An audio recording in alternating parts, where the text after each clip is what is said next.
Eh kasi kapag magpo-file tayo ng tax return, hindi natin kailangan ng accountant. Hindi natin kailangan kumausap ng BIR officer. We just declare what we thought is correct. Natapos na yung buong taon ng tax compliance. First, second quarter, third quarter, and annual.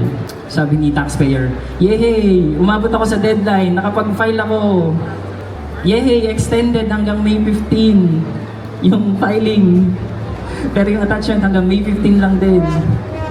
Pero question ko sa'yo, audit ready ba yung na-file mo? Kasi ang tax filing and compliance, hindi yan natatapos sa file, pay, and submit attachment. We are under a self-assess tax compliance system. So what do I mean by that? Even if ang sales mo ngayon ay 1 million pesos, ito, huwag nyo ko i-quote dito ha. Hindi ko sinasabing gawin mo to. Pwede, okay? Magkaiba yung gawin mo, so pwede.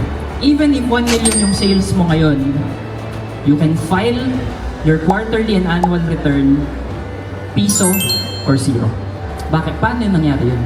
Eh kasi kapag magpo-file tayo ng tax return, hindi natin kailangan ng accountant. Hindi natin kailangan kumausap ng BIR officer. We just declare what we thought is correct. Kaya nga siya self-assess eh.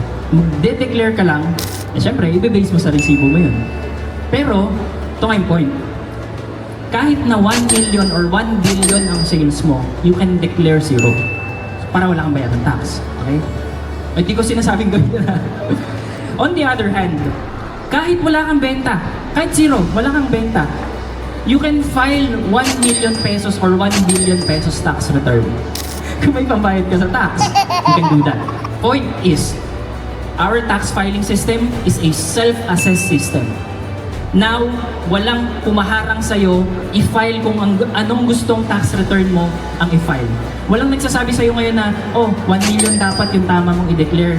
Ang expense mo dapat dyan, 500,000 lang, hindi 600, hindi 700,000. Ikaw ang magsasabi nun sa tax return habang nagpo-file ka. Kahit walang accountant, kahit walang BIR, kahit walang bookkeeper, you can do that. However, you file now, but possible audit later. So what if online seller ka? 3 million pesos na yung sales mo sa online platform. And si platform, merong withholding tax. At si platform, ni-remit yung withholding tax sa pangalan mo, kay BIR. At si platform, nasabi kay BIR na, oy, ito si Jomel. 3 million yung sales talaga niyan. Tapos ito yung withholding tax.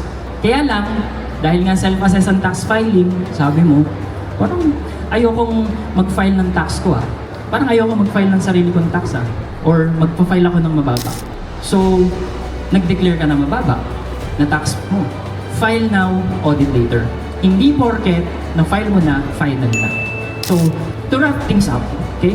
Registration is just the starting point, but tax compliance is a journey. You start with registration, get your certificate of registration, but with that, you record invoice, books, you file return, and you make sure you are ready for risk, audit, review, and penalties. Right now, you have two choices. It's either you hire an accountant, but you clarify what are the scope of your compliance, and or do it yourself. Ito din sinasabi kanina nung nag-introduce sa atin na kapag starting ka pa lang, micro, small, you can file your own taxes kahit wala kang accountant, at kahit wala kang bookkeeper, with the help of this community. Our community now has almost 120,000 Facebook group members. You can search that up, Easy Tax PH Business Community. If you want to learn how to file and pay your own taxes, you can join our community para po ito sa inyo. Kung gusto mo matuto, ikaw muna, kahit wala kang background sa accounting, para hindi ka muna magbabayad sa monthly retailer's fee. You start learning today and grow your business as you learn. Ang wish ko po sa ating lahat, makapagnegosyo, matutunan yung tax compliance, at sana yumaman po tayo lahat.